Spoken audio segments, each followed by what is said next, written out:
Remember the last time we were still in Masechet Pesachim and we almost finished it. So today we're going to finish it and then to start Masechet Rosh Hashanah. I hope to do it before Rosh Hashanah, but we didn't make it on time, so we continue from there.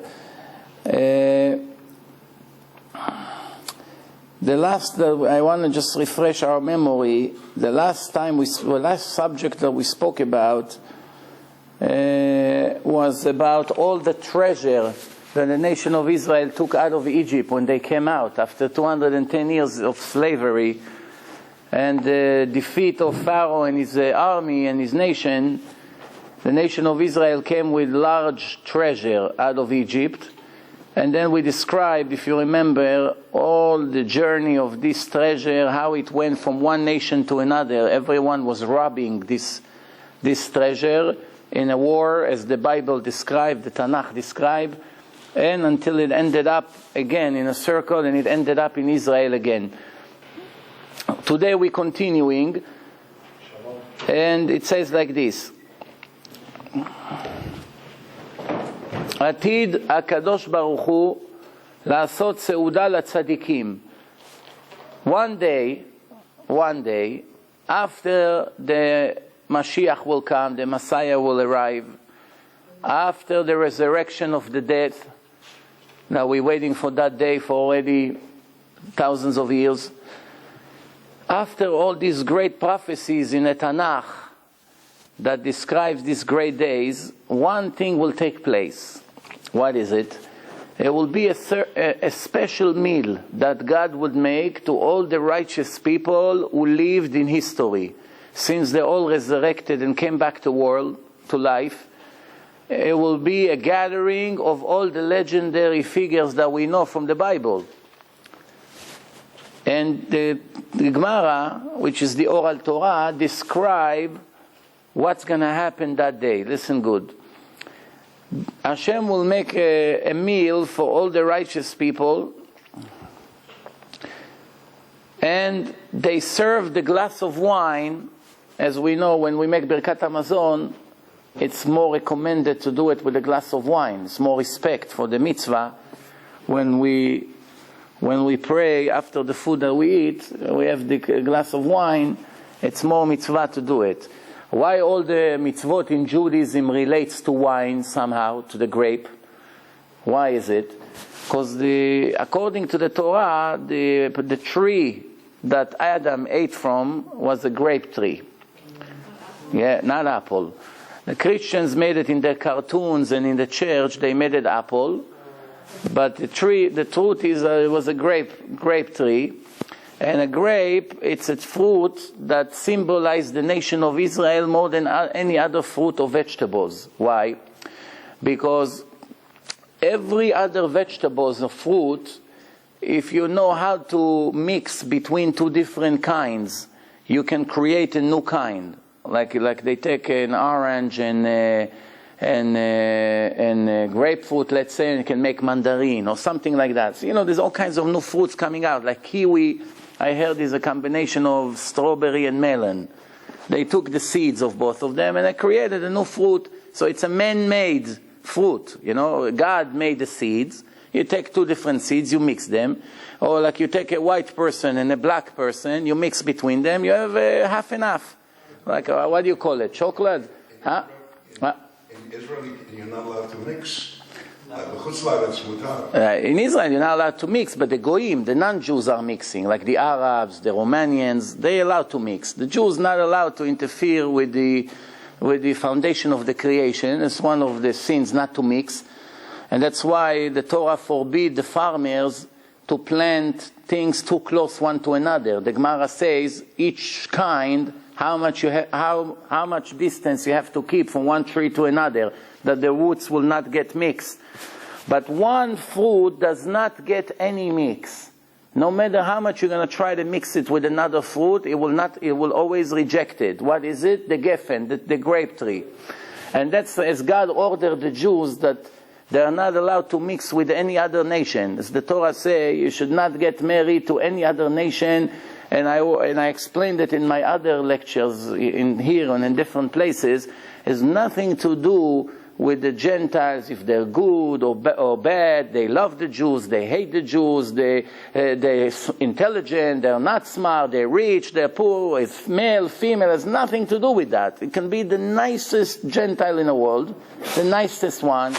It can be a decent person, he can be a lover of God, it can be a goy, a Gentile that God loved very much, like many other famous Gentiles in the Torah that were righteous. Still, you take the most wicked Jew on earth, which the Gentile is 1,000,000 times better person than him, the Jew is still not allowed to marry him. So it's nothing to do with good and bad, like some people think. It's just that God say, this is my nation, this is the children of Israel, the children of God, and they are supposed to stay only among themselves.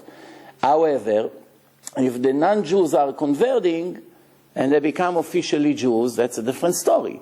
They convert. Now, not only that they are Jews, 36 different places in the Torah, God obeyed the Jews to give them extra respect, to love them, to help them, to be nice to them, not to be cruel to them. And there's a list of instructions. It's called Ger Tzedek, converts, Ger Tzedek. But only if he's a real Ger Tzedek, real convert. Unfortunately, the truth is always painful, that most of the converts today in the world are not real. Most of them are not real because they either converted for a job or because they met an Israeli boyfriend or a girlfriend and they fell in love with them. So that means if it would be an Ahmad, they'll convert to Islam. It's really no difference for them. In order for them to reach their destination, what do I have to do? I have to become Chinese to marry you? Okay, I'll become Chinese. I have to be an Arab to marry you? I'll be Arab. What do I care? Anyway, I don't have any religion in my heart. Even as a Muslim or as a Christian, I didn't follow God so much. Here and there, I went to the church once every 10 years. So for me, it doesn't really make a difference. Why not? I'll join. It doesn't mean that that's the right way. You have to know. The way to do it is the first rule that applies to these converts is that they have to say and that they have to mean every word that they say, that they're accepting all the rules of the Torah 100%.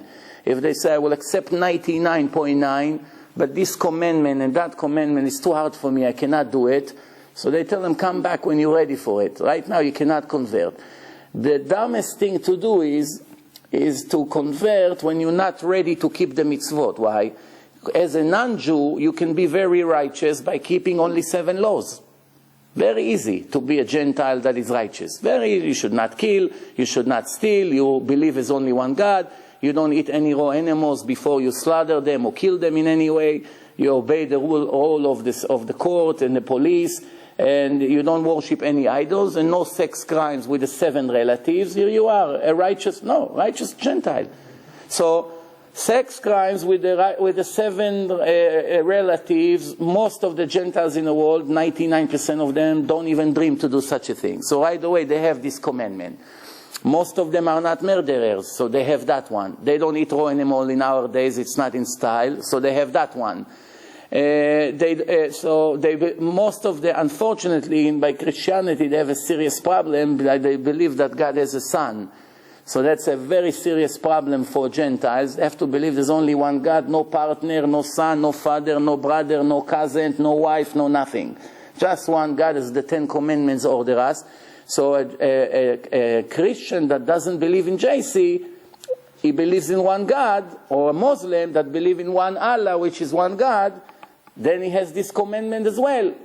Okay, they do not worship any idols, very good.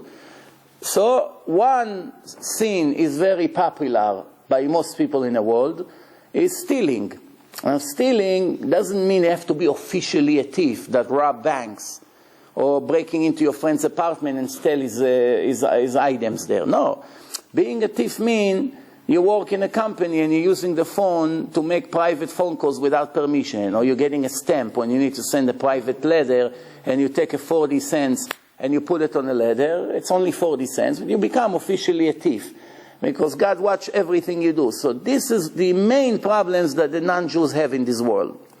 That from the 7 laws that they have to keep, this commandment they are very weak with. They either cheat in a business, they steal, they do. It's not that Jews don't do it, they also do it. But the punishment of the Gentiles for stealing is much worse than the Jews. Did you know that? Almost in every sin, the Jews have a much more severe punishment. Much more severe. But, for instance, I give you an example. If a Jew meets a girl, he can never touch her finger or even look at her before he marry her. Right? But by the non-Jews, if Christine met Chris and they want to move in tonight, they just met now, 9 o'clock. 10 o'clock, they want to live like husband and wife. It's not a sin for them.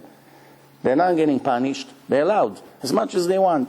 Tomorrow they want to break up, so they shake hands, goodbye. She meets somebody else, she lives with him as many times as she wants. As long as she's faithful to one guy and he's faithful to one girl, it's officially a marriage for them. They don't need to go to the priest, to the Qadi in a mosque. This is all man-made rules. Officially they get married, end of story. They marry together. Between me and you, I want you to be my soulmate, I want you to be mine. They move together, no problem. Jews cannot do it. They have to go to a ceremony, there are rules, they have to prepare for the wedding, it's a whole thing. So obviously, but one thing is, for a non-Jew that steals, he gets a much worse punishment than a Jew that steals. And most of the non-Jews in the world have no religion. Even those who call themselves Christian, how many of them really goes to learn the New Testament, to go to church, to follow what the priests say? Most of them don't care about it. Yeah, I am. That's what it's all about. Muslims are more connected to their religion, but you have many other different goyim, Japanese, Chinese, all kinds of idols worshippers, Indians in the world. Everyone has his cult and belief. And this kind of goyim, they don't have an idea that by stealing, they're making a horrible sin for them in front of God. They don't have an idea. Why? Because they don't read the Torah. You understand? But in the Torah, after the flood, we're going to read Parashat Noach, and this coming Shabbat, Hashem say to Noach the 7 laws. This before Judaism started. This is 900 years before the Torah was given to the Jews. 900 years. Noach, he had 3 sons, altogether 8 people. His wife, 8 people started a new world 4,200 years ago after the flood. God told Noach 7 laws to keep, and then from then, for 900 years, every person in the world, including the Hebrews, had to keep those laws. After the Jews received the Torah, then came God and added to the 7 commandments 606 extra commandments, which more than half of them is sacrifices in the temple. In the time of the temple, we don't have the temple today. So right away, half of the commandments are obsolete. Until the Mashiach will come and they build the 3rd temple in Jerusalem, more than half of the commandments are dismissed right away. Why? No, we don't have Masrot of the farmers in Israel, the 10% from the wheat, the barley, all this to give it to the Kohen, to the Levites. We don't have all this because there's no Bet HaMikdash. We don't have Bikurim. We don't have the 3 festivals. We don't have all this. We don't have the holiday sacrifices, Shabbos sacrifices. We don't have the morning sacrifice. We don't have the evening sacrifice. We don't have all the repentance of people who committed sins. There's no animal slaughtering anymore. I'm wondering to myself what's going to happen when the 3rd temple will have to be built. All the animal rights activists will lay down in Jerusalem on the road. They will not let the Jews bring all these goats to the altar. Are you kidding? Who's going to... 2,000 years ago, who cared about animals? Animals are animals. Today, people marry their animals. I'll never forget that I went one time for Shabbat to Upper West Side. Over there's a Jewish community over there, and the synagogue is in one building. I think it's a college dorm, something like that. So in the 2nd floor, they have a cafeteria in the lobby. They sell candies. There's elevators, people coming in and out. But for the Jews, it's Shabbos. They walk. They don't take the elevator. So I saw on the way out of shul in the evening, Friday night, when I come out from the door into the lobby, and one woman, she came out of the elevator, and what happened, the leash of the dog got stuck inside the elevator when the door closed, and the elevator started to go, and it choked the dog, and he died right there in the middle of the lobby, or maybe 50 people there coming in and out. It's a very busy lobby of a building. I can never forget what this woman did when the dog died. If I'm telling you that even if a woman just lost her baby like this, she cried much worse than when a woman lost her own child. She was kissing him, pulling her hair, screaming, fainting, then bringing water to her. So for her, the dog is more precious than her own boy. Imagine if it was a sheep, let's say, and now they have to take this sheep and sacrifice it in Bet HaMikdash. She will commit suicide to prevent it. And you have millions of people like this in the world. They won't let it happen. It will be a big... I wonder what's going to happen. But let's go back to what we started with. So in that day, Hashem is making a huge meal, and He brings all the righteous people, and they give the glass of wine to Avraham Avinu, to Abraham. And they said, you deserve to be the one who make the blessing on the wine. Right? So I started to explain why all the mitzvot in Judaism relates to wine. Because since Adam made the sin with wine, right, after he ate from the tree, the purpose of the Torah and all these commandments is to purify and correct the world. You ruin the world with the wine, you'll correct it with the wine. That's why every mitzvah is wine. Shabbos, Kiddush, wine. Avdalah, wine. Brit Milah, circumcision, wine. Pidyon HaBen, they make wine. Almost every Birkat Hamazon, you have wine. Every mitzvah, Pesach, 4 cups of wine. Sheva Brachot, wine. What else? Everything. Everything wine.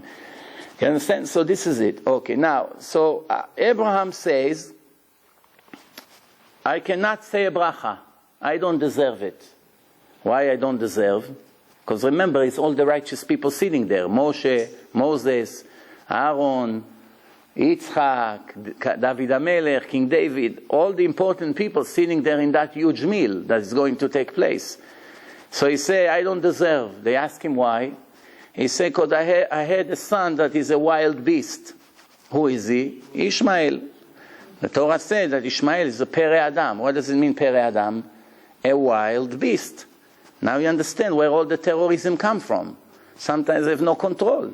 You know, if there's no killing, no murdering, I cannot rest in peace. I have to do it. Why? Because God said on the descendants of Ishmael, you should know one thing. Many people make mistake. Not every Muslim in the world is a descendant of Ishmael. Not all of them. Only the Arabs. Not the Christian Arabs. The Arabs from the Arab countries. Some Arabs in Lebanon are Christians. They joined Lebanon in a later date, and they officially live with the Muslims and speak Arabic. But they're not descendants of Ishmael. Who are the countries that most of them are descendants of Ishmael? Egypt, Libya, Tunisia, Iraq, Syria, Saudi Arabia, Qatar, Dubai, Abu Dhabi, all these official Arab countries. However, Iran, they're not Ishmaelim. They're not descendants of Ishmael. It's a different country. They adopted the Islam in a later date. Later, after Muhammad, it arrived to Iran, and today you see what's happening over there. But they are not the descendants of Ishmael. Same thing, Muslims in India. They have nothing to do with Ishmael. Later, they receive Islam in India. Indonesia, they have nothing to do with Ishmael. In all African countries, the African countries, many of them are also Muslims. You have all these names, Muhammad, they're not Arabs. They're not Ishmaelim. So only the Arab, the pure Arabs, even today it's very difficult to know if every Arab is a descendant of Ishmael. Why? There used to be a king in history, his name was Sancheriv, and he made such a revolution in the world that people were running from one country to the other, and all the Gentiles got mixed between them. So for instance, there is a cursed nation in the Torah that called Amalek, but nobody knows who belongs to Amalek. Nobody knows. You cannot point at one Gentile and say, this Gentile for sure is Ishmael. This Gentile for sure is Esav. This Gentile for sure, you don't know. Because all the nations got mixed so much that there's no way to know. But most likely, you see that the Arabs that came out of Ishmael, they stayed in their own place for the last 2,000 or 3,000 years. So they are probably the descendants of Ishmael, but you don't know 100%. So Abraham say, I had Ishmael, I don't deserve. They give it to Yitzchak, to Isaac. Isaac said, I also don't deserve to make a bracha. He said, why? I had a son, he was wicked, his name is Esav. You have Jacob, was righteous, but the Torah said that Esav was a hunter, not learning Torah, not keeping any mitzvot, and I don't deserve. So they say, okay, Jacob, no, Yaakov, what's with you? He said, I cannot make a bracha. Why? He said, I married two sisters in their lives, even though it was prior to the acceptance of the Torah. It was legal, because the Torah wasn't given. Jacob is before he went to Egypt. The Torah will be given 210 years after Jacob, after the slavery.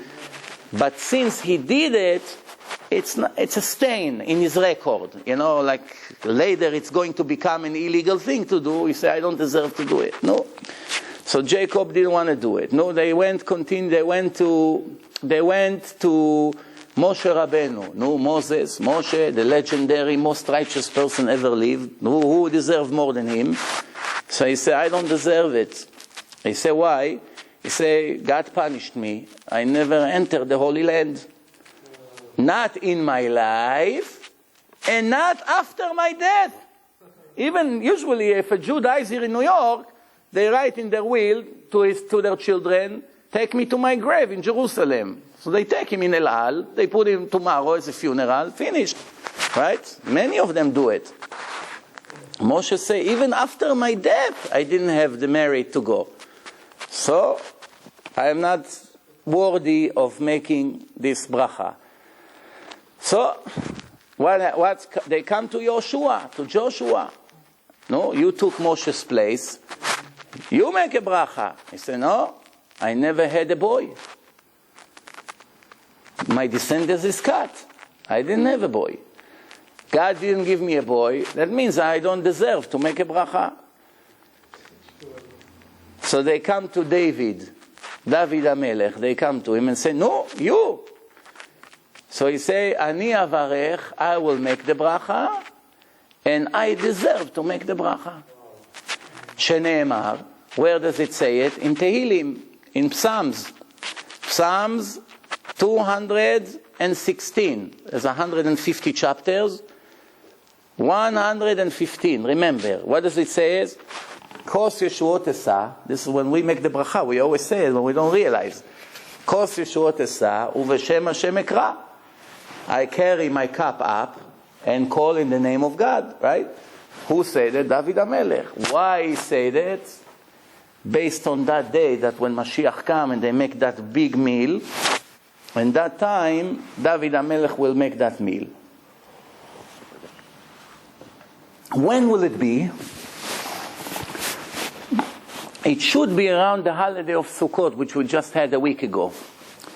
Something very special about this holiday.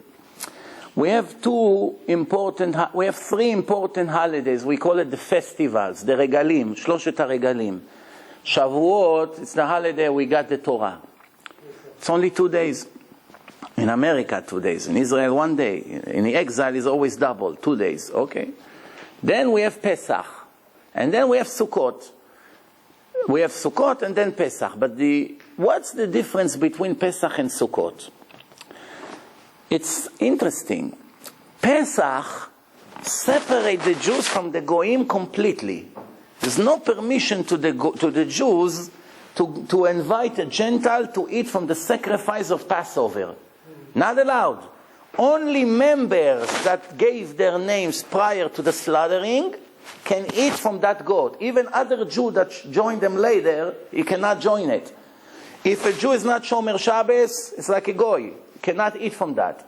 A convert that, let's say, was circumcised but didn't go yet to the mikveh, cannot eat from it.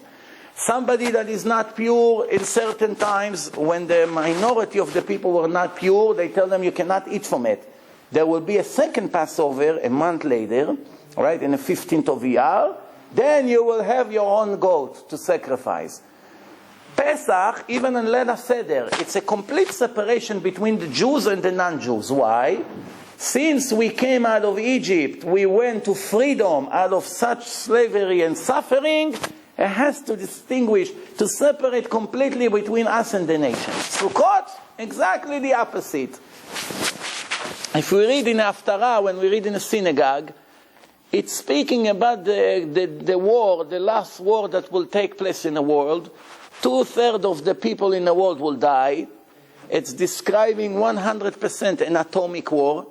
Without a doubt, people's eyes are melting, millions of people are dying in a moment. It has to be an atomic way. Remember, this was written more than 2,500 years ago, when there was no bullets, no guns, bow and arrow. In a generation like this, the prophet says that the last war, what we call Gog and Magog, will be 9 minutes, and 2/3 of the world will be dead in moments. And the other third will have a trial period. Many of them will not survive. Some of them will survive, and then comes all the Messiah and the resurrection of the dead and all the miracles. After all the tragedies and the salvation, what does it say? What did the prophet say? Who remembers? All the Gentiles, the righteous Gentile, who are the righteous Gentiles? Those who kept the 7 laws and those who helped the Jews. Those who respect Israel because they recognize them as the holy nation, the children of God. They were not anti-Semites. They supported the Jews. I'm not talking the state of Israel now. No politics involved here. The Jews in general, whatever they are, in Japan, in China, in India, and in the United States, it doesn't matter. So people like this automatically got themselves a status of righteous Gentile, and they will survive those horrible days. And what will happen? And then that's what we say in a prayer every day, the words of the prophet. And in that day there will be one God with one name. Today, many cults, more than 80,000 religions and cults, each one of them have a god or an idol.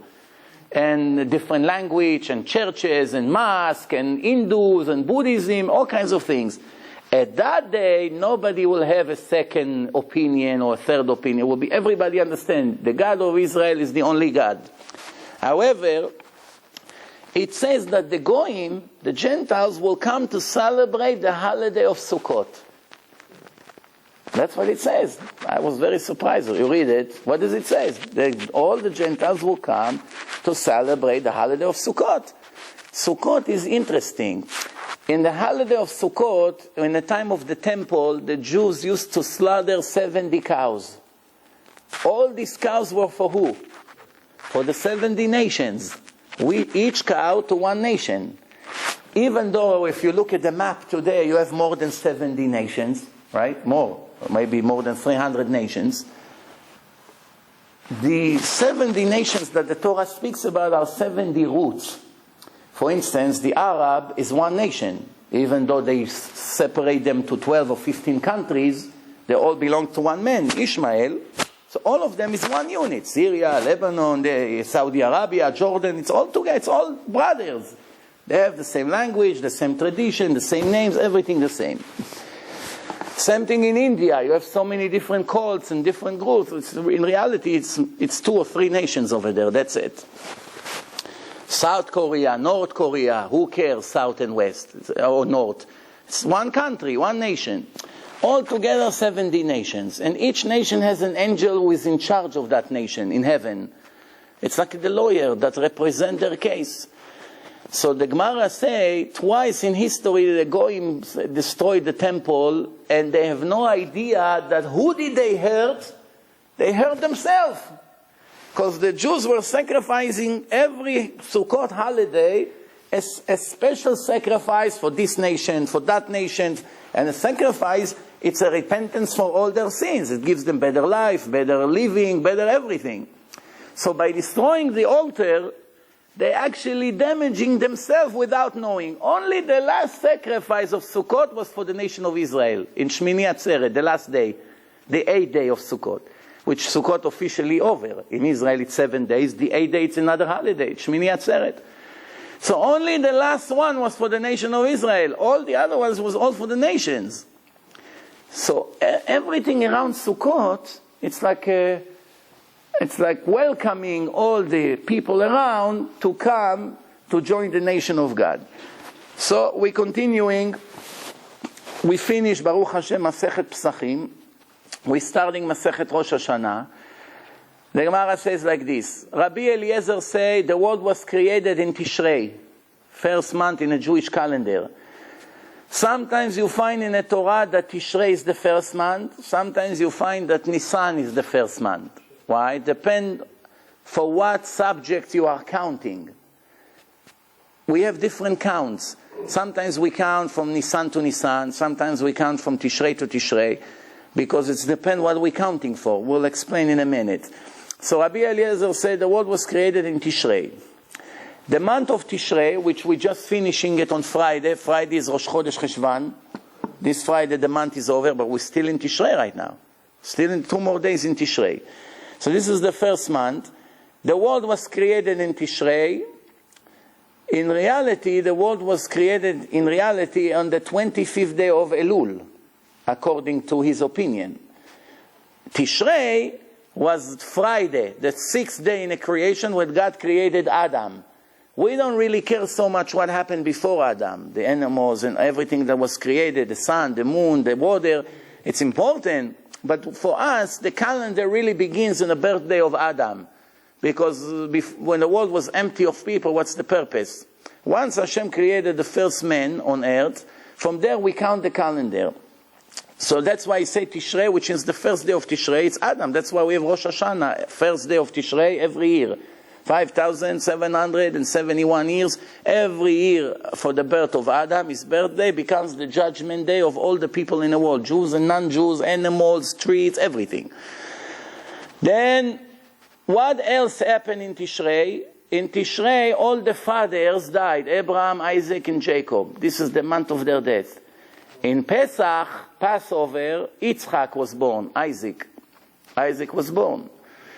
Which means a year before, the angel told Sarah that she's going to become pregnant. She conceived. She was 90 years old, 89 at that time. And he told her, in 1 year you're going to have a baby. And she laughed. An old woman like me can have a baby. Hashem came to Abraham and said, why is she laughing? As anything that I cannot do, it's for me difficult to make a 20 years old pregnant or 80 or 90. It's any difference for me? Anyway, I control life and I decide who become pregnant or not. If she'll be 5,000 years old, I can still make her pregnant. What's to laugh about? No. So, Rosh Hashanah, when Sarah was conceived, we said, when Rachel also was conceived. Rachel, how do you say Rachel in English? Rachel, no? Rachel. I don't know how I became Rachel, but fine. Then you have Hannah. Hannah, she also conceived. Hannah. Then we have also in Rosh Hashanah, in the month of Tishrei, the beginning of the year, Yosef. Joseph came from the prison. How many years was in prison? In Egypt? How many years? 12 years. 12 years. He arrived to Egypt when he was 17. Young boy, 17. His brother threw him to the pit. They sold him to the Arab for a price of pair of shoes made in China. $20. The Torah say very cheap. The Torah say the price. Price of pair of shoes. Nothing. And the Torah also said that the Arabs were selling perfumes. Why the Torah has to waste a verse? You know, the Torah is very, very short. It's mamash as less as possible, not to make it from here to Tel Aviv, right? So it's very, very short. Everything is very brief. So the question is, why all of a sudden the Torah said that these Arabs were going to Egypt and their profession was that they're selling perfumes? Because usually the Arabs used to sell oil. They always had oil, right? In their countries, they sell oil. Gas, gasoline, oil, whatever it is, right? So oil was always an important thing. The world needed for fire. So most Arabs, when they walk in the desert with their camels, they carry oil. But these Arabs were carrying perfumes. So the Torah asks why. Why the Torah highlight that fact? Because God didn't want Joseph to suffer more than the decree that he made on him. The decree was that he is supposed to go to Egypt is a part of the plan. One day he's going to be the leader, the salvation of Israel come through him. But in the meantime, it will take few months to get to Egypt with the camels, or few weeks, whatever it takes. He doesn't have to suffer the horrible smell of this gas, the oil. I want to ask you a question. Let's be serious.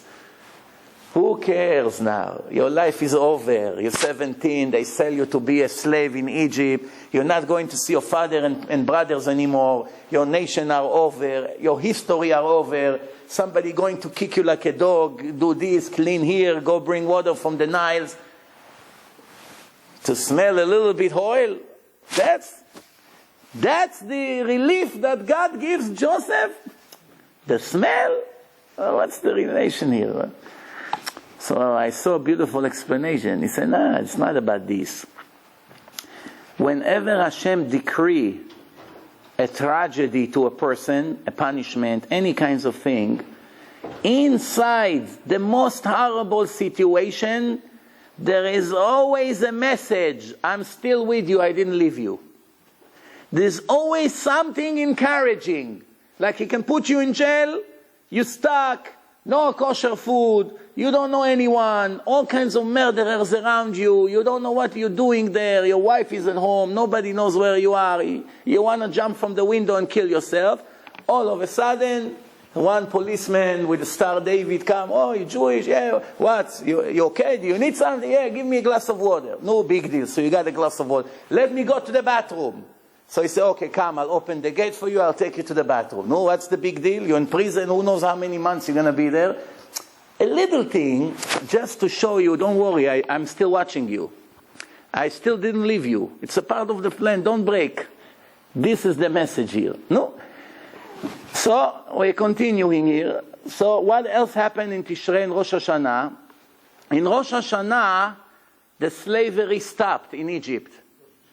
Rosh Hashanah, the New Year's Eve, the new day of the year, Pharaoh ordered the cops, the police in Egypt, to leave them alone. That's it, no more building. The construction stopped. What else? In the month of Nisan, the month of Passover, it always falls around April. What happened in that time? The nation of Israel came out of Egypt. There was the salvation. When will be the next salvation? It's a contradiction, an argument, I should say. One opinion is going to be in Tishrei, in the month of Tishrei. Tishrei atidim ligael. And one opinion that it's going to be in Nisan, in the holiday of Passover. Why? Because usually it's a cycle in heaven. When the month has a good blessing, every year it's the same thing. Rabbi Yoshua say, it's a very, very famous argument between Rabbi Eliezer and Rabbi Yoshua. Why they arguing? One said the world was created in Tishrei, one said it was created in Nisan. The one who said that everything was in Tishrei, everything I mentioned until now happened in Tishrei. The one who said it was created in Nisan, everything that I mentioned happened in the month of Nisan. So what's the argument? Because the misunderstanding here is, the Torah said that all these things happen in the first month. But there are two first months. The first month is Tishrei, and sometimes is Nisan. Since sometimes the Torah used Tishrei as the first month, sometimes Nisan, where do you see in the Torah that Nisan is the first month? Achodesh hazeh lachem rosh chodashim. This month for you is the head of all months. To certain things. Tishrei for different things. Very interesting. Even Tu B'Shvat, the 15th day of the month of Shvat, it's the beginning of the year cycle of all the trees. The trees. Not how much water the trees will get. When the decisions about the water, how much water the world will get, in Sukkot. That's why they spilled water on the altar. Usually it was always wine. When the sacrifices, they used to put wine, special wine. And Sukkot is the only time of the year that they put water on the altar. Also everything, you see, we change the blessing in a prayer from dew to rain. When we're doing it? The last day of Sukkot. When is the first rain in Israel? Always Sukkot. As a kid, I remember, whenever we build a sukkah outside, in the middle of Sukkot, always the celebration is over. All the kids run inside because the rain begins. In Israel, it's always like this. Now you see, Israel, it's not New York. New York, you can have it all year round, rain. Every week you have rain. But in Israel, you have season. 6, 7 months, you don't have any rain.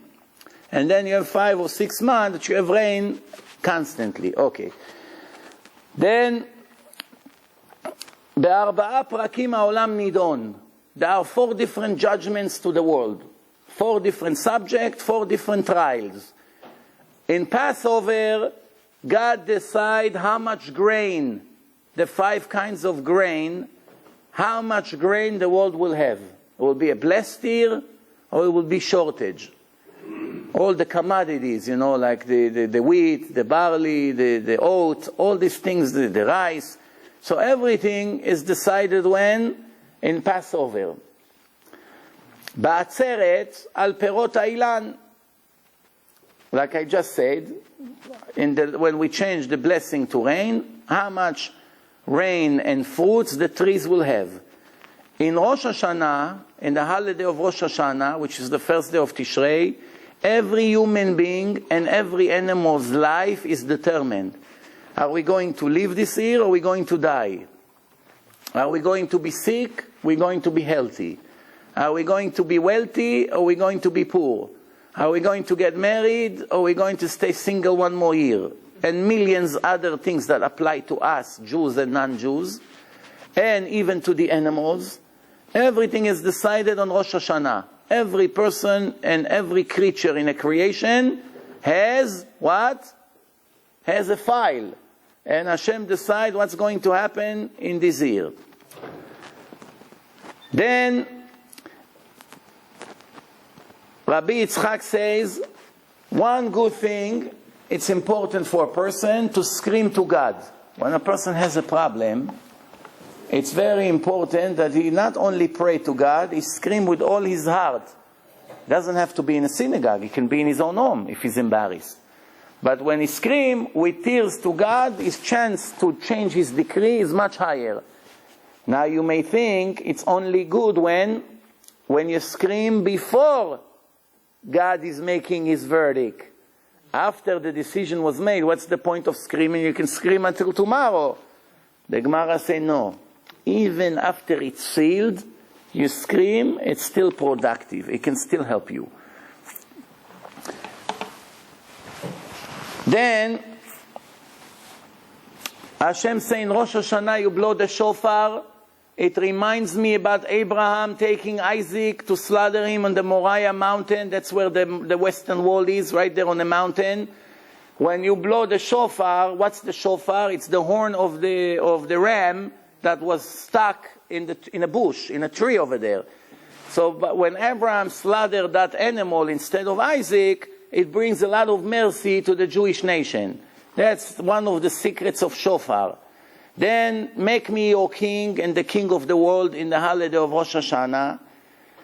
And automatically it helps you in the verdict that I make for each one of you as a nation in general. Then Amar Rabbi Yitzchak, three things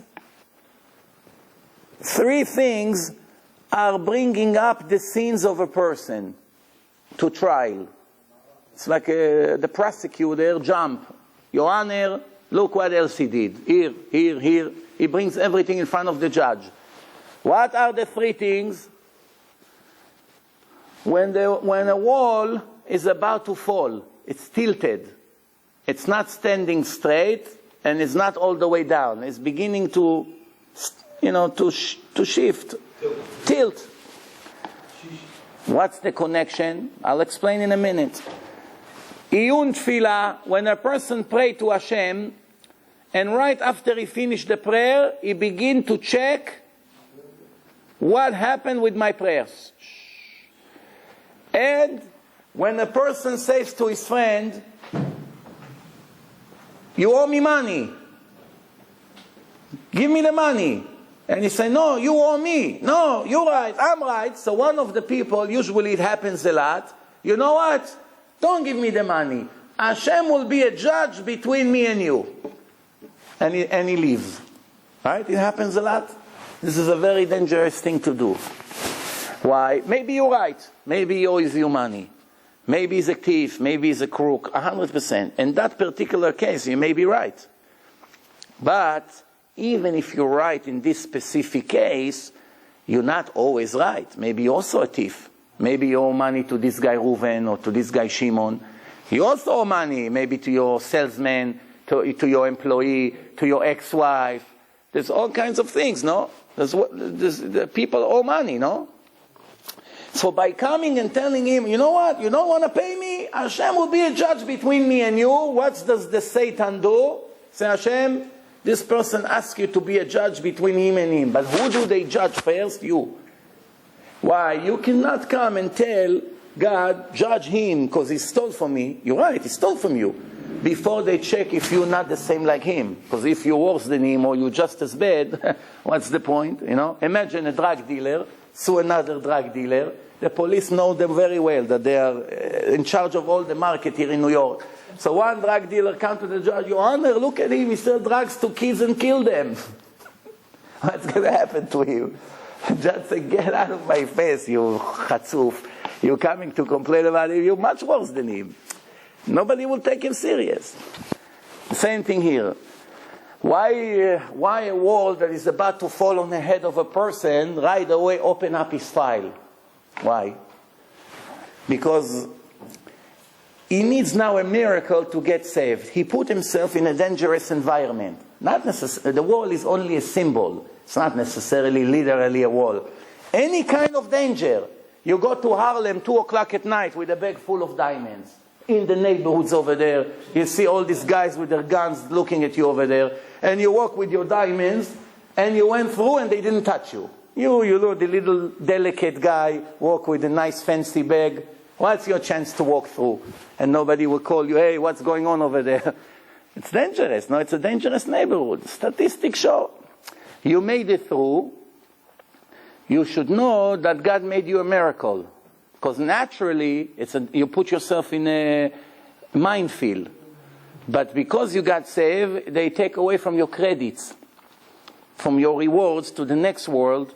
Some of it was used to save your life. You have to know that. Then, why when a person pray and begin to review if God listens to him or not, right away they open up his file? Because if you are so pushy and you don't have any patience and you keep looking and looking, no, what's going on? I pray to God every day for baby boy. I pray, it doesn't happen. What's going on? What's going on? He had, she had, what about me?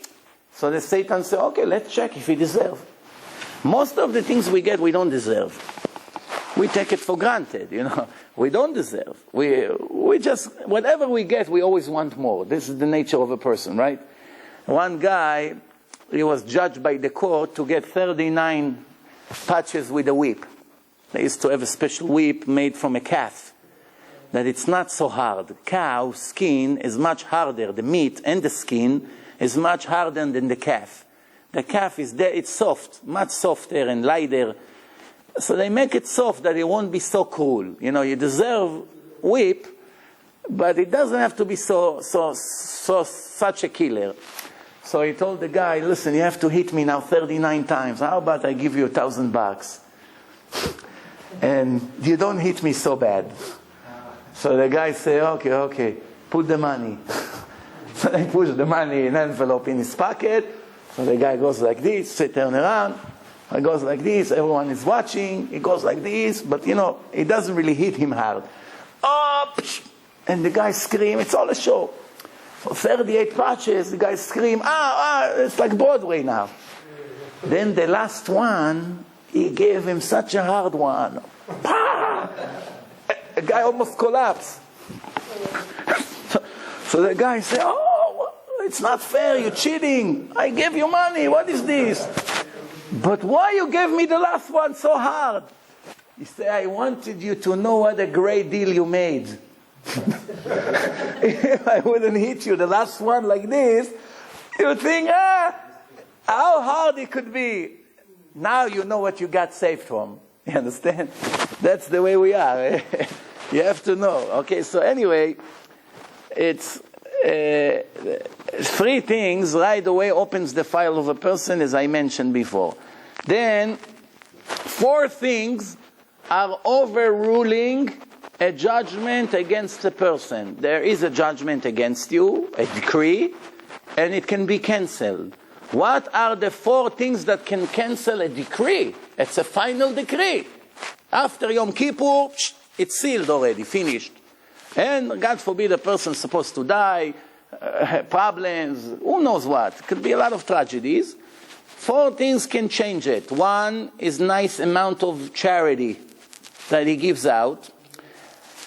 Second, he screams with tears to God in his prayers, and that can still overrule, cancel or delay processing the punishment against him. Changing his name. That's why many times when people have cancer, God forbid, it became an epidemic. How do I know if a person is sick or not? Usually they add Chaim to their name. Chaim means life. So if his name was Yosef, so all of a sudden it became Yosef Chaim, or Chaim Yosef, or Yosef Chai, or Chai, always, or Chaya, if it's a woman. Chai means alive, to be alive, to stay alive. Why? Based on this Gemara. It's in Rosh Hashanah. Changing the name means the decree is on that name. And the name is significant, the name is important. Many times in history we saw that people behave like their name. Who they are. The Gemara brings the story that three of the Tanaim, three of the chief rabbis of 2,000 years ago, they went to a motel. On the way, they went to a motel, and they had, in the old days, people used to carry their money in a bag. You have a bag inside your kilt, you're wearing a kilt. That's how they used to carry that. There's no bank that you can pull ATM, and it's different days, So many people, when they went to the hotel, they put their money with the signature of the owner of the motel.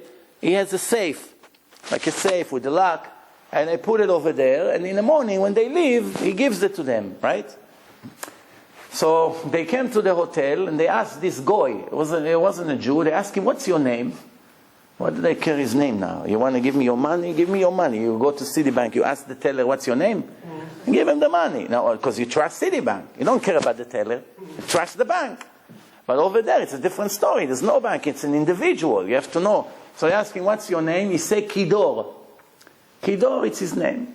What's Kidor? There is a very bad verse in the Torah. Kidor tahapuchot hema. Kidor, it's actually two words. Ki, it's because. Dor, it's a generation. Because it's a generation of revolution, which means is people that likes to do the opposite of the truth. That's what the Torah speaks about. So he say, if this guy has such a negative name, I'm not putting my money by him. The other two rabbis told him, what are you talking about? So they gave him the money. In the morning they want to leave.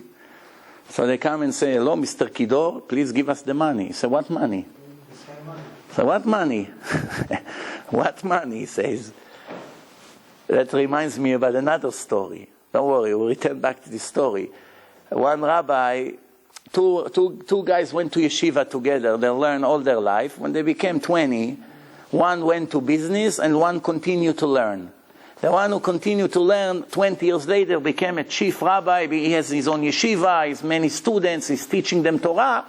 One time he had to go to overseas to collect money from the wealthy people to support the yeshiva. He gets to some city. Who does he see? It's the head of the community, a wealthy guy. His friend that used to learn with him in yeshiva 20 years ago. How are you? He said, oh, you here? He said, yeah, I'm here already for a week. I'm leaving after Shabbat. He said, come to my house for Shabbat. You stay by me. So he had like more than $10,000 he collected so far. He has on him a lot of cash. So he told him, listen, I don't have where to put the money on Shabbat. He saw that he has a beautiful mansion, he's very wealthy. Yeah, what's $10,000 for this guy? So he said, here, keep the money for me. Give it to me when Shabbos ends. So he treated him like a king. He's rabbi in a shul, he speaks, everyone's giving him respect. Shabbat is over, he's hugging, kissing, he's about to leave. He said, no, you forgot something. Where is the money? He said, which money? What money? The money I gave you yesterday. He He said, come on. Oh, most important thing I forgot. When they went to shul, the rabbi saw that the people in the community, it's very strange, they all scream when they pray. We pray, we're very quiet. They scream, they jump, all of them, like 100 people, they scream. So this is crazy people here. What's going on here? So when they eat together at the dinner on Friday night, we ask him, tell me, why your community, everyone screams so strangely? So he said, forget it. He doesn't want to answer. He's avoiding the question. Next day, ask him again. He's ignoring the question. He said, okay, probably he doesn't want to tell me. Okay, so now Shabbat is over. He said, where is the money? He said, what money? He said, give me the money. He said, what money? You're mistaken. You didn't give me any money. What? Just 24 hours ago. What are you talking about? The whole yeshiva is dependent on this money. I'm sorry, friend. Up to here, You're blaming me for something I didn't do. I treated you like a king. Don't blame me for that. What? He begins to curse him. You crook, you liar, you thief. I should have known better. So he's jumping, he's crying, he's running around. So he said, wait 1 second. He went to his vault, he brings the bag, he said, here is your money. So he takes the money, now he's relaxing. So he said, what was this whole show about? He said, why did you scream so much?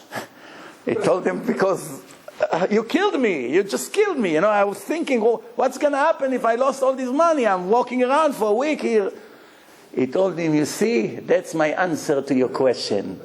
When it hurts, you scream. You understand? If it doesn't hurt, you come to pray and say, God, I love you. Thank you. Good man.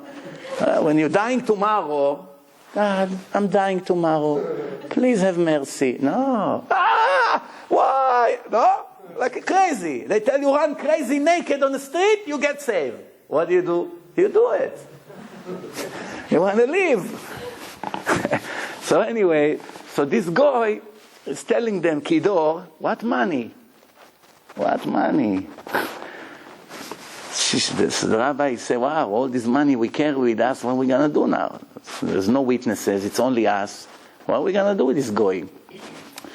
So they saw that this guy had on his beard, in the old days everyone had beard, there was no Gillette yet. So everyone had some, when they ate, when people that have bushy beard, they always get dirty when they eat. Especially if they eat soup. Bean soup is thick. It sticks to the lips, to the beard. So he saw that he has some bean soup on here. So they asked somebody outside, tell me where this guy lives. They said, that street, that house. So they went to his wife. They knock on the door. It was afternoon time, after lunchtime. So they knock on the door and they say, hi, your husband sent us to get the money that he gave you. Last night he gave you a bag in this color with such and such money inside that belongs to the Jews. So your husband said that he changed his mind. He wants the bag back in a motel, and the sign that we're not lying to you is that you made him bean soup for lunch today. That's the sign. He told us to tell you. So she hear, oh, very good. If he told them such a secret, they wouldn't know otherwise, no? So she said, oh, hold on. She goes, she bought all the money. They take the money. She said, thank you very much. When this guy came back home at night, she said, wow, it was great that you told me this trick with the bean soup. What bean soup? Right away, he took an axe, split her head open, he killed her. So the Gemara said, מים ראשונים, when you wash netilah, made the Jew eat pork. מים אחרונים, the little water that you clean your fingers and your beard, made the person die, which is worse. That's why מים אחרונים is more important than מים ראשונים. How מים ראשונים made the Jew eat pork? So in the old days, they used to have on the roads restaurants. Not like today, fancy, but restaurants, they cook food. But they have Jews and non-Jews. And kosher food is always double. It's always been doubled in non-kosher food because it's a longer process to supervise. So they have one section for the kosher, one kitchen for the non-kosher. But the tables are the same tables. People bring their plates and they eat. So how do they know who's a Jew and who's not? People don't go with the tag with their name. Right? And even though if a person has a last name that is Jewish, it's not necessarily means he's Jewish. Your name can be Cohen and you're Goy. Your name can be Christopher and you're Jew. It goes by who your mother is. The last name goes by the father. So your father is a Goy, your mother is a Jew, your last name can be Chris, but you're actually a pure Jew. 100%, no mix. It goes always by the mother. And on the other hand, your name can be Cohen or Levi or anything, Abraham, whatever, Rosenberg, whatever, and you're 100% non-Jew. So the names doesn't mean who you are. So how do you know who's a Jew? It's very difficult to know, because everyone had beard in the old days, and everyone covered their hair, even the Goyim, everyone. Everyone was walking with hats or some kind of, like today, you see in the Arab countries, in many countries, the ladies, the men, they all have some kind of cover on their head. How do you know who is a Jew? Whoever washes his hand. They have a sink, like a special place with water, and the Jews, they wash their hands before they eat. So one not religious Jew, he's not so religious, he comes, he takes the bread, he sits on the table, and he doesn't wash his hands. He didn't make netilah. So they assume, like the Goyim eats without washing, they don't do special netilah. So they sit and eat. So right away they thought he's a non-Jew. So they serve him pork. He wanted meat, they bring him, pork is cheaper. So they bring him pork, it's not glad kosher. So he had pork, then in the end they see that he takes and he makes Birkat HaMazon. So the owner of the place, he says, wow, I'm sorry, listen, I just gave you food that is not kosher. Wow, what did you do that? He said, because I follow everyone who comes to see if they wash their hands, and that's based on that. I know what to serve them. So the Gemara says, see, Mayim Rishonim, what's the worst he's ever done? He made a Jew eat not kosher.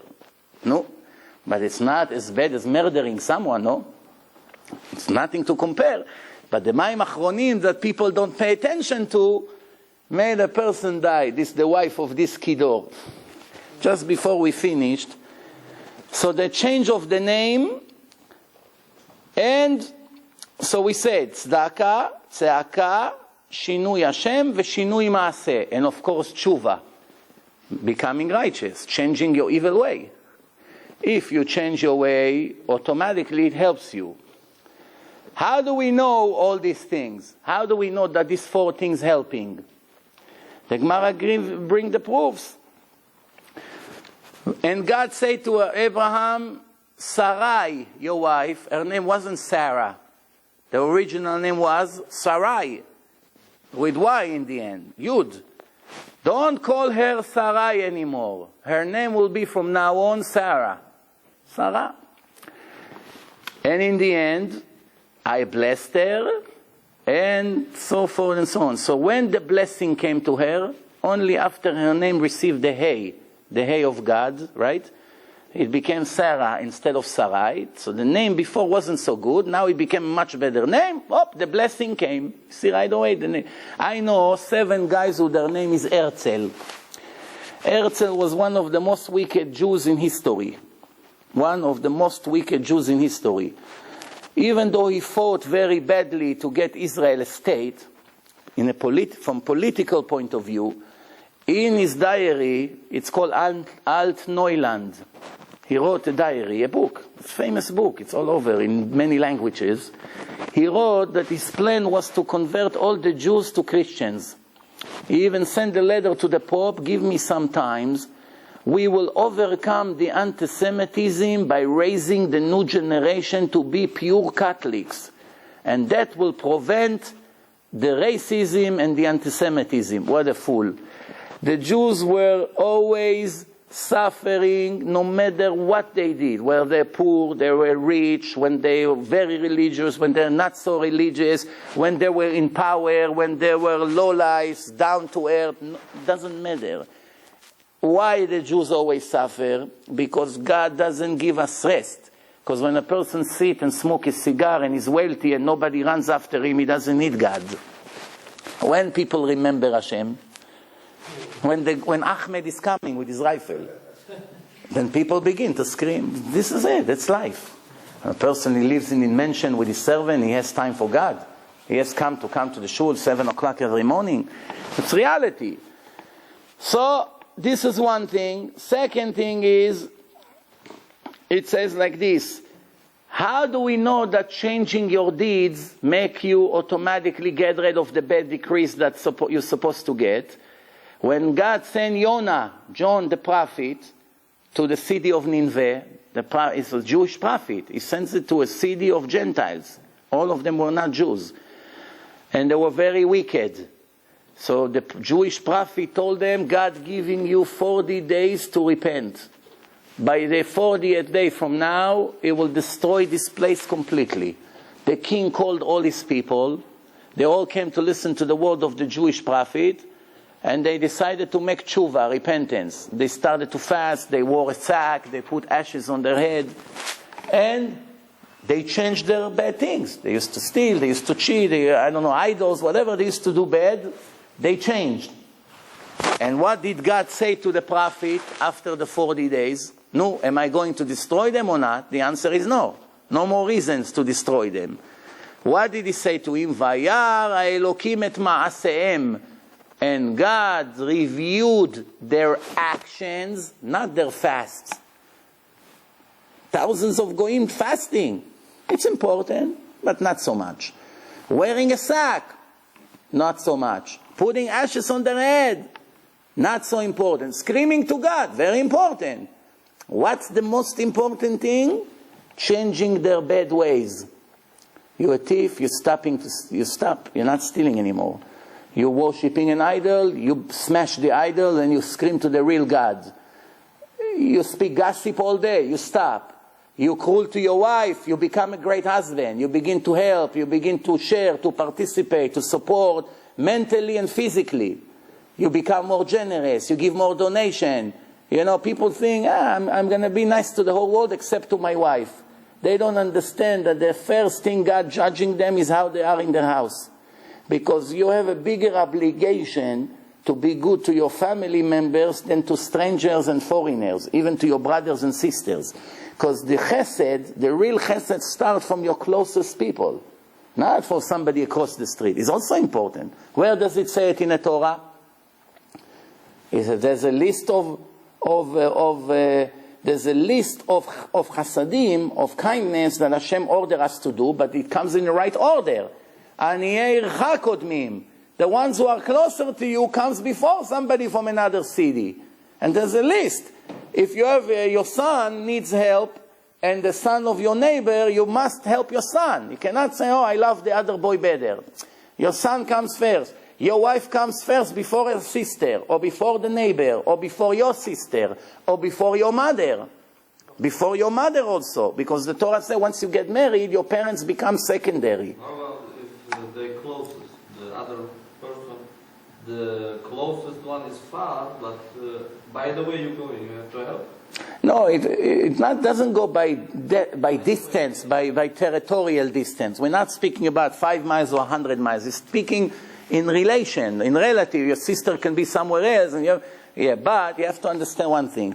The most important thing is first, a person, once he gets married, it's his wife, and the wife, it's her husband. Even though he was a great son to his parents, he treated them, he helped them financially, physically, mentally, anything. Now, if it collides between the wife and the parents, the wife comes first. It says in the Torah, "Ve'azav et aviv ve'imo ve'davak be'ishto." He leaves his father and mother and stick to his wife. If he's nicer to his parents on the expense of his wife, it's not a mitzvah for him. It's an avera, it's a sin. You understand? Even if he goes to make the biggest mitzvah in Judaism to save a life of a person, but his wife sit every night and cry at home, it doesn't count for him a mitzvah. Who told me that? In the name of the biggest rabbi in the world that passed away 12 years ago, he told it to my cousin. He used to go give lectures and make people religious. He told him, your wife is happy with that? He told him, not so much. Sometimes it's too much for her. So he told him, so you're not allowed to go. Maximum twice a week, not more than that. He said, but Rabbi, you're comparing being with my wife, drinking soup or something, than saving souls? What's the comparison? He said, no, that's the test. It comes before everything. Only if you satisfy her, you make her happy, you buy her, you give her, you make agreements with her, you come more and during the day on the expense of not being there at night, then you can go. But if she disagrees, you have to work on it. There's nothing you can do. I was shocked when I heard this. It was a big surprise for me.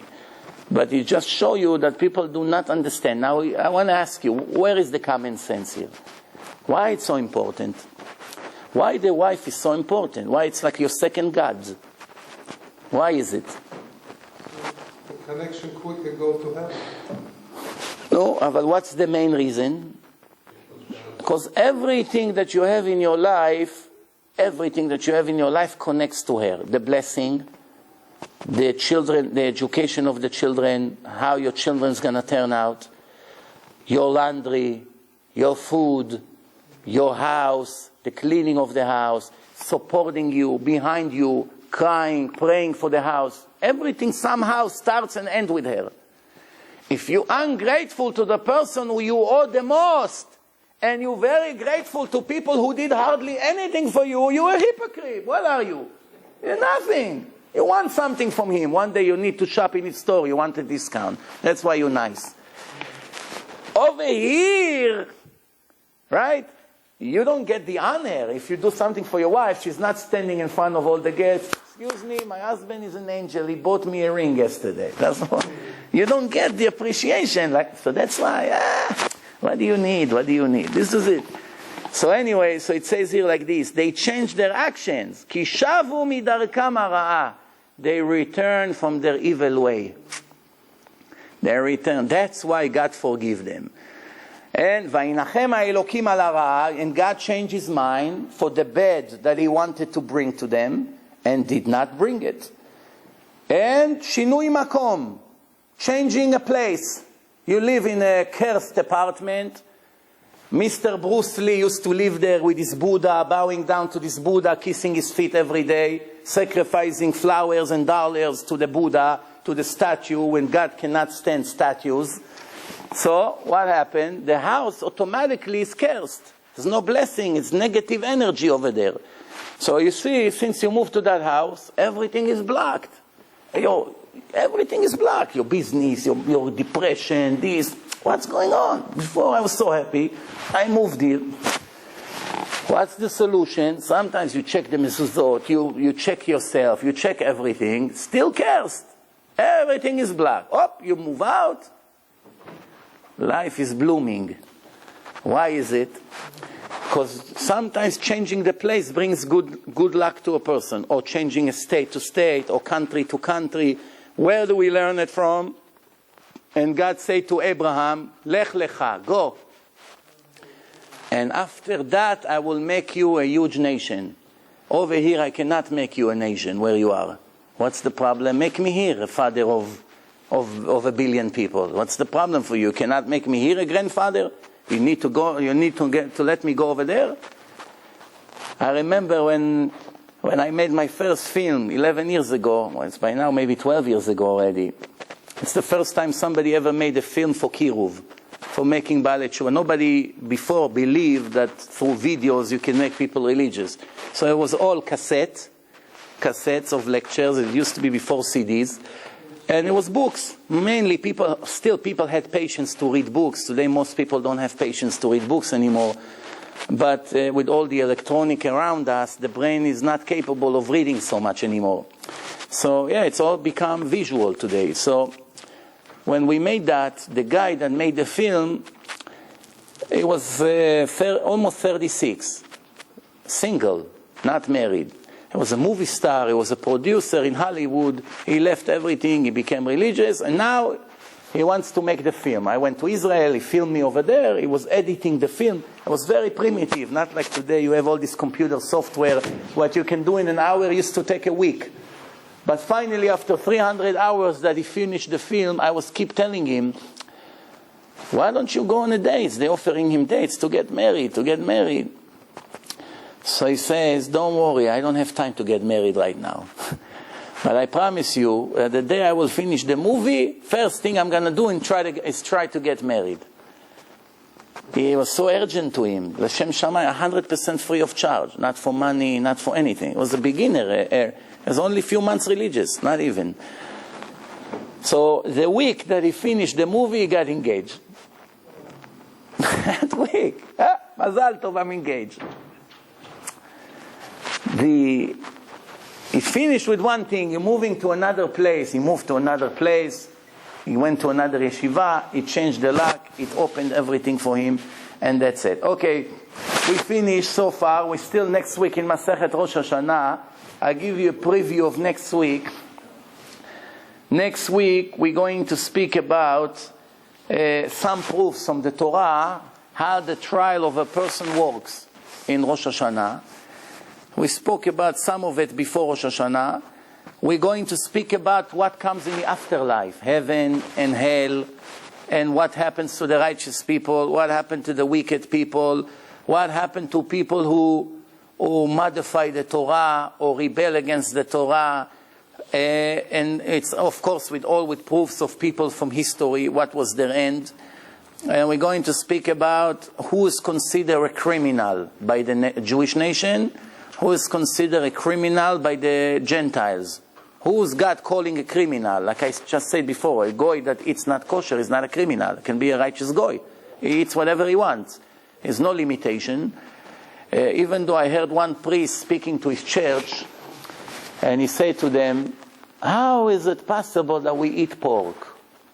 Can one person here explain to me how do we dare to touch this filthy animal, impure animal? The priest saying he didn't have such a small audience. He had over there maybe 5,000 people sitting in a big auditorium over there with a microphone, very presentable. So he said to them, why am I saying it? We all know that God gave the Torah to the Jews. And He gave them the Torah, and He told the Jews not to do ABC. One of the things He told them, don't touch this filthy animal. Don't eat it. It's the worst animal. Don't eat it. If God told the Jews, don't eat these animals, don't we have to be clever to understand that it's not good to stay away from it, even though He didn't tell us? I tell you, if I was there, I would go and give him a kiss. Finally, somebody who thinks. Why not all of them understand that? I asked one time a guy, why don't you observe the Sabbath? You a Christian, right? Don't you believe that God gave the Torah to the Jews? You call it the Old Testament, right? You have the same exact book, same text, just in English or in Russian. What difference does it make? The American Jews have the same thing in English, word by word. So don't you see that God said to the people, to His children, to observe the Sabbath? It's a covenant. Why don't you do it? So they begin to say, they are the 7-day observance, He begins, but what about you? Right away, he runs away.